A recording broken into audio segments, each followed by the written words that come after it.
Hello Brian, আসসালামু আলাইকুম। আশা করি সবাই ভালো আছেন। তো আমাদের এখানে তিনজন ছোট ভাই বড় ভাই মিলে আছে। তো ওনারা সম্পূর্ণ কি পাইলট হয়ে গেছেন? বলেন, আপনি কতদিন ধরে গাড়ি চালাচ্ছেন? আজকে তো 20 দিন হবো। একটু জোরে বলেন, লাউডলি। আজকে 20 দিন হবে। আজ 20 দিন। তো আপনার এক্সপিরিয়েন্স কেমন? আলহামদুলিল্লাহ। আলহামদুলিল্লাহ ভালো। আপনি রোডে মানে পারদর্শী? হ্যাঁ, ইনশাআল্লাহ। আপনার কি অবস্থা ভাইয়া? আলহামদুলিল্লাহ ভালো। আপনি কোন জেলা থেকে আসছেন? বরিশাল। বরিশাল জেলা। বরিশাল কোন এলাকা?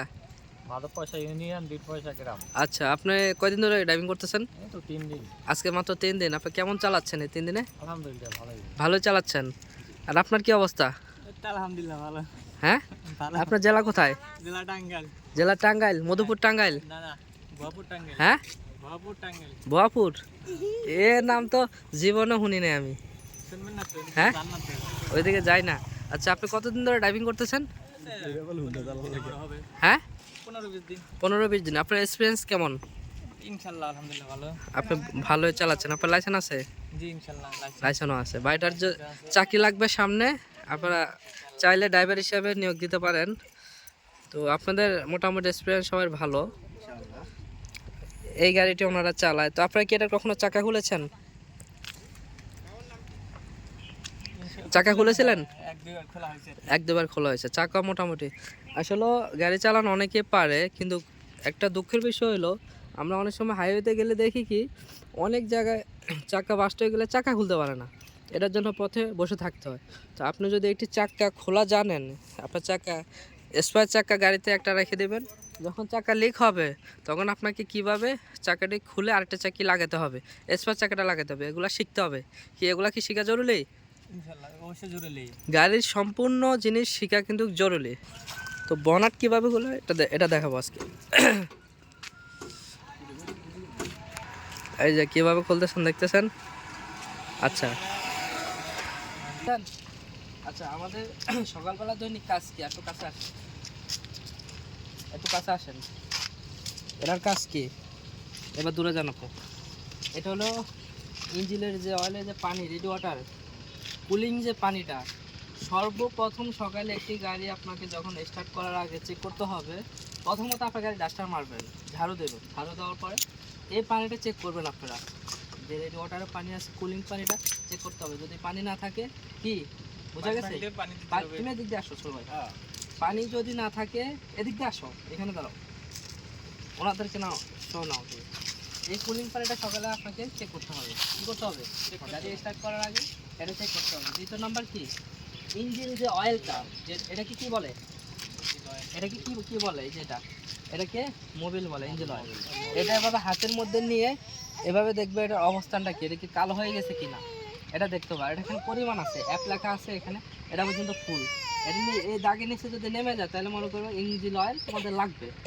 এটা রেগুলারলি মানে আল্লাহ 30 দিন তোমাকে মানে এই মোবিল আর এই যে এটা চেক করতে হবে কন্টিনিউ। এরপরে আরও কাজ আছে, ওখানে আপনার ব্রেক অয়েল আছে, যেটা ইম্পর্টেন্ট। ব্রেক অয়েলটা অবশ্যই চেক করতে হবে। এটা হলো ব্রেক অয়েল, এটা সম্পূর্ণ চেক করতে হবে। সম্পূর্ণ সকালবেলায় 3টা জিনিস, ready water, Mobil, break oil, এগুলো সবসময় চেক করতে হবে।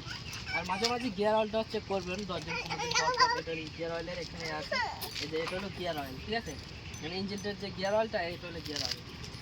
ওকে, সকালবেলা মূলত ইঞ্জিনের কাজ হলো, একজন ড্রাইভারের কাজ হলো মূলত এটা কি বাবা, সকালবেলা কাজটা হলো এটা আমাদের। আমরা কি করব সকালে এসে? এই যে ডাস্টার মারবো, তারপর প্রথমে গাড়ি ডাস্টার মারবো। এরপরে কি করব?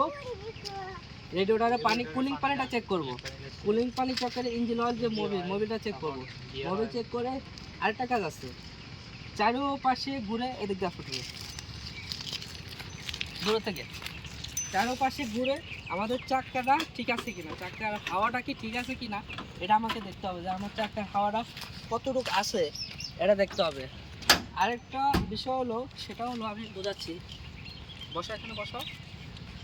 এখানে হলো এটা বেশ ইম্পর্টেন্ট, ওটা তো ব্রেক অয়েল দেখাইছে, আর এখানে ব্রেক শো আছে। এই ব্রেক শো ঠিক আছে কিনা সকালবেলা এক নজর এখানে তাকাইতে হবে। এখানে যে ব্রেক প্যাডটা আছে এটা অনেক সময় ক্ষয়ে বসে যায়, তো এটা দেখাইতে হবে। এটা দেখলে বুঝতে পারবেন যে আমি লংয়ে বের হচ্ছি, আমার গাড়ির ব্রেক শো কতটুকু আছে আমি এটা চেক করে নিলাম, ঠিক আছে?